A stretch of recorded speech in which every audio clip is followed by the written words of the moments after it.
Is there any one concession, one good faith gesture that you can offer to India? For example, India has been saying to Pakistan for years, if you can extradite UN designated terrorists who live in Pakistan, who've carried out strikes on Indian soil, why not start by saying we'll extradite two, let's say Masood Azhar and Hafiz Saeed? Or if you say you don't know where Masood Azhar is, Hafiz Saeed, as a good faith gesture. I think that one But is there such a gesture? Extremely valid point you're making is about the next generation.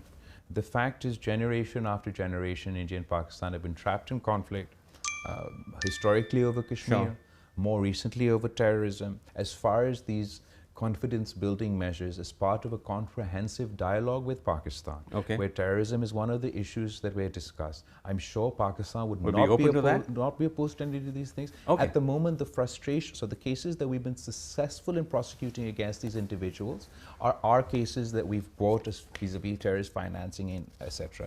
The cases that we're having difficulty in prosecuting these individuals are the ones that are of interest to India, and there's a reason for that. It's because India is refusing to comply with certain basic elements that require those convictions to take place. For example, it's important for you, if you want a conviction out of these courts, to present the evidence within these courts for people to come over from India to testify, to put up with whatever the counter accusations will be. If India is willing to be cooperative in that process, I'm sure there will be no hurdle in extraditing any individual of concern. And the day that someone like Masood Azhar or these individuals are in our custody, I believe they're in Afghanistan.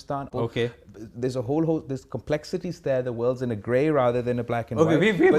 You've opened up a whole new line about India's lack of cooperation, and there's a whole argument to how Pakistan has actually conducted those investigations, how those investigations have collapsed and the accused are free. But I don't want to go there. I want to. You say they're free. I could deke Pakistan mein. No, I'm saying that some of those accused in the 2008 Mumbai attacks, I am honest to my are actually, according to the US State Department, under the protection of the government of Pakistan. Anything like, especially that Hafiz Saeed comment, is particularly concerning, because if that's your understanding of the ground realities, that's not what's happening on the ground.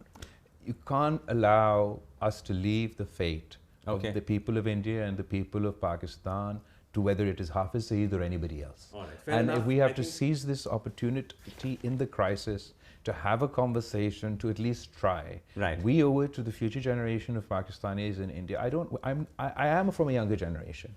I'm not locked in the same way that I believe it's a lot easier for people from other generations to talk about war, because the consequences of that war will be paid for in the blood,